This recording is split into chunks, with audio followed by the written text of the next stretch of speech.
ele novamente reforça que o elenco do Vasco é top 8 do Brasil, o que para mim é uma loucura, mas enfim, é algo até pra gente debater, porque a confiança que o Pedrinho tem nesse time do Vasco, irmão, eu acho que o torcedor do Real Madrid não tem no Real Madrid.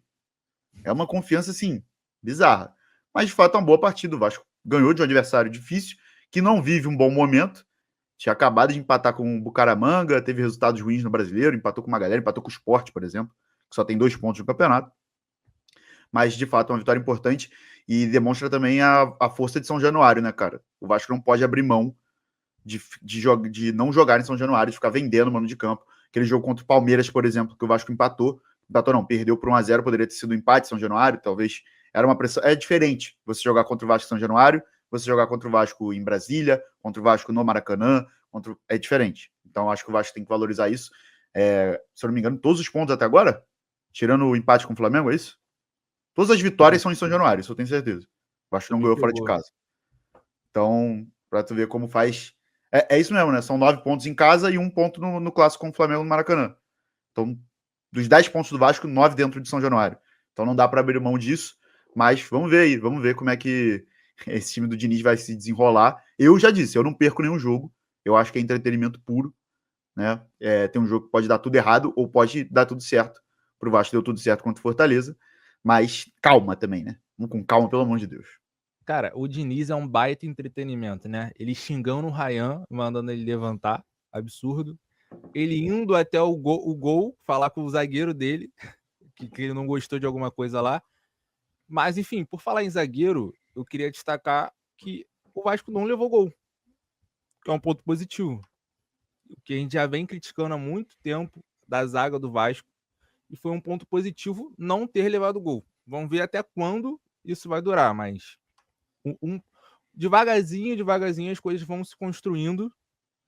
E, enfim, eu quero saber o que vocês acharam desse jogo, Igor. Não levou gol, por mais que o Léo Jardim tenha tentado, né? No primeiro tempo ali, ele se esforçou.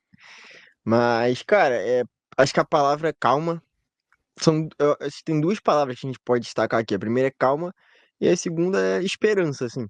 A gente falou aqui porque quando o Vasco começou a sondar o Diniz, a gente estava ainda existindo, né, aqui. Eu lembro que eu cheguei a falar, eu falei assim, cara, se você pegar os resultados do Carille, não tinha nada absurdo, assim. O Vasco ganhou os jogos que tinha que ganhar, ele ganha do Sport em casa, ele ganha do Porto Cabedelo lá em casa, perde pro Corinthians fora, consegue um empate contra o Flamengo, que é um bom resultado, é, tendo visto o retrospecto recente do Vasco contra o Flamengo, um empate no Maracanã. Ele tinha, tirando o jogo contra o Melgar, assim, que a gente pode falar que foi um resultado ruim, os resultados do Carille eram ok, assim. Tinha a vitória contra o Santos também na estreia do Brasileiro. Então eram os resultados normais. Mas ganhou os jogos que tinha que ganhar em casa, perdeu os jogos que podia perder, conseguiu empate e tal. Só que eu acho que o que mais pegava assim na torcida do Vasco é você não ter esperança, sabia que ia ser mais um ano, beleza, se encaixasse uma sequência de jogos ali melhorzinho, o Vasco ia ficar em nono, se perdesse ia ficar em 14º, e assim ia ter o campeonato todo. Então, achei boa a ousadia do Pedrinho de buscar o Diniz. O Pedrinho que é um fã assumido do Diniz aí desde muito tempo. E querendo ou não, você apostar no Diniz agora, assim, em qualquer circunstância, você apostar no Diniz já é uma ousadia. Nesse momento da carreira do Diniz, então, nesse estágio, mais ainda, depois do péssimo 2024 que ele fez, tanto no Fluminense quanto no Cruzeiro. Então, eu gostei da ousadia do Pedrinho de pelo menos, cara, assim, é, pelo menos mostra pra torcida que você tá indignado, que você não tá gostando daquilo ali, que você quer mudar alguma coisa, assim. E eu falei, cara, eu acho que o Vasco trazer. O Vasco não ia trazer um treinador top, assim, do mercado, e top que eu digo de nível Brasil, assim, sei lá, um Tite, um Luiz Castro, nomes desse tipo por condições financeiras, por condições de trabalho e tudo isso. Então, assim, ia trazer mais um treinador desses medianos, você ia apostar ali num cara que estava na base, como foi o caso do Rafael Paiva no ano passado, você ia trazer um cara do nível de Barbieri, do nível de Carille, do nível de Ramon Dias, por exemplo, que é mais do mesmo, assim. Ia conseguir ganhar uns jogos ali, ia perder outros jogos aqui, e ia acabar o ano da mesma forma, ia virar o ano da mesma maneira. Então, eu acho que o Pedrinho correu um risco com o Diniz e eu acho válido, assim, eu bato palma para pessoas que correm esse tipo de risco.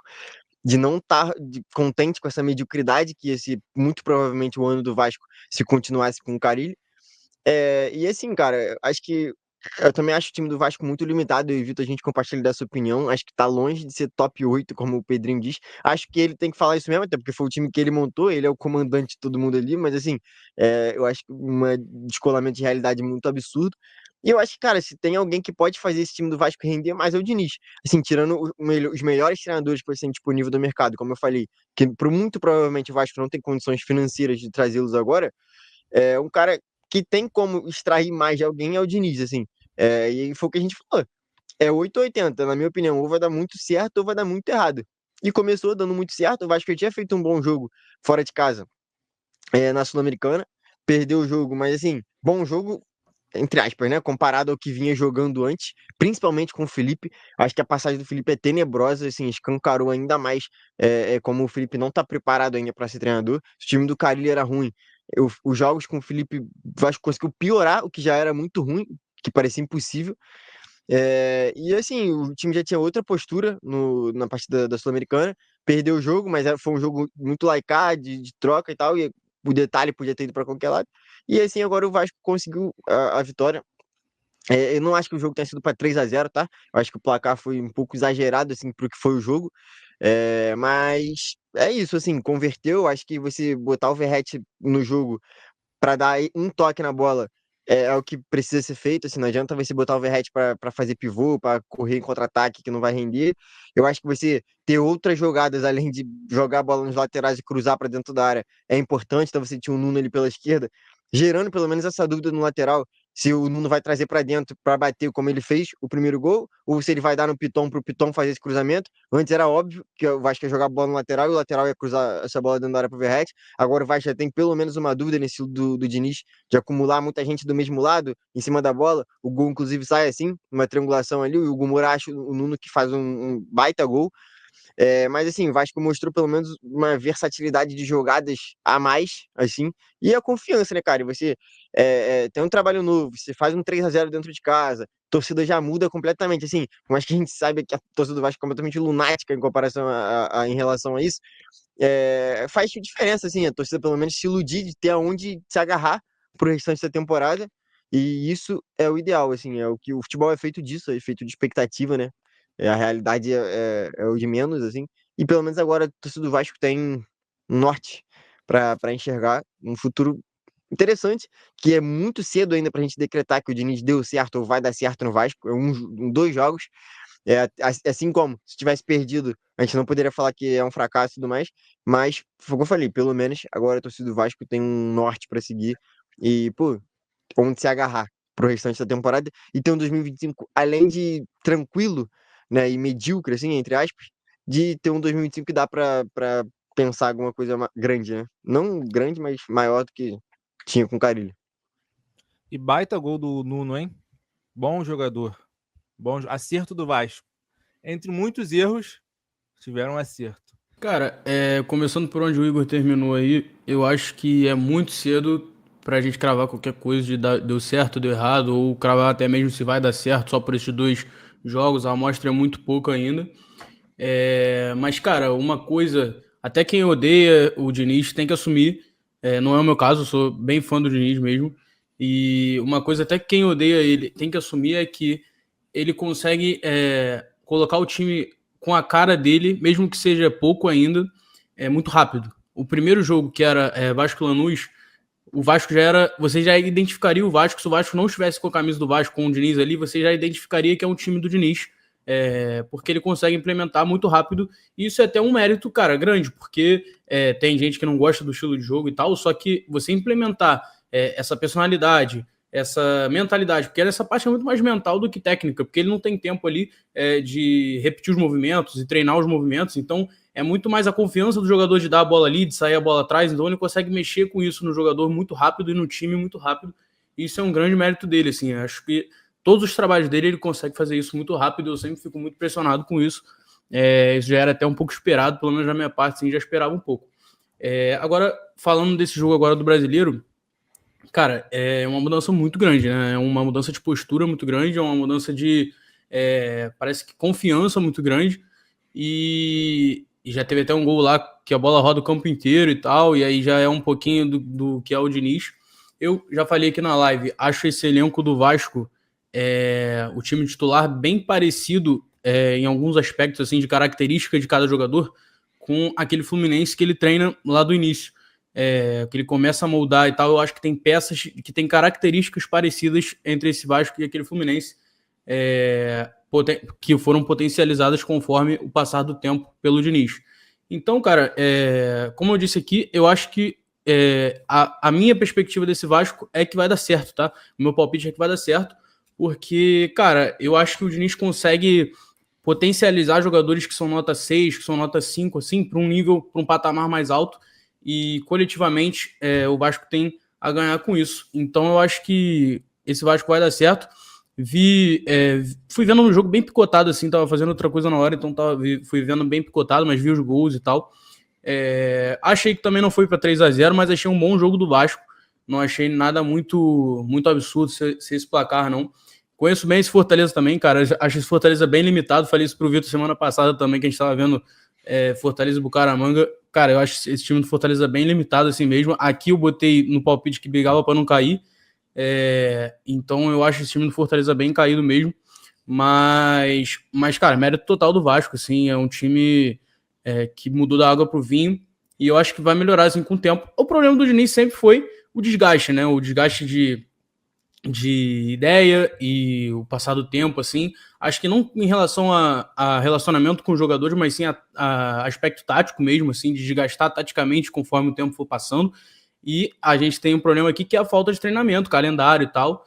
Então, isso tudo afeta no modelo de jogo do Diniz. Mas já acho uma mudança muito grande, já acho que outro Vasco. Acho que o Vasco vai ser isso daí, acho que vai ser arrumadinho e tal, saindo atrás e tal. Vai ter seus problemas, o Fluminense teve seus problemas de saída de bola, mesmo ganhando Libertadores, então isso é comum. Vai tomar gol com o Léo Jardim chutando a bola no pé do atacante, vai tomar esse gol, isso é fato, uma hora vai acontecer, mas quando toma um gol assim, todo mundo fala, nossa, Diniz, não sei o quê, mas quando faz o gol assim, ninguém comenta. Então, acho que é válido a gente pontuar também.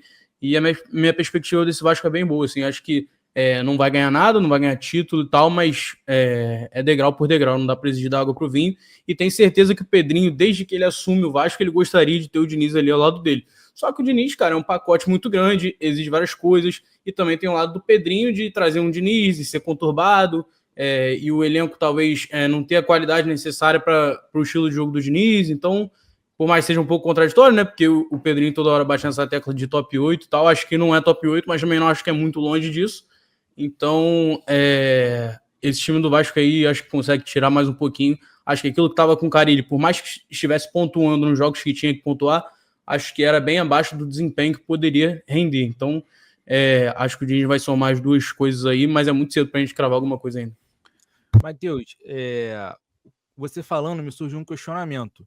Para você, olhando para essa perspectiva do Vasco hoje, com o elenco que tem e agora com o Diniz, para você, o que seria dar certo? Qual a perspectiva do Vasco pro ano? Cara, eu acho que pro Vasco, acho que assim, o sonho é uma pré-Libertadores, tá? Nesse momento, acho que o sonho do Vasco, no melhor dos mundos, seria a pré-Libertadores. Aí acho que uma fase de grupo direto seria muito difícil.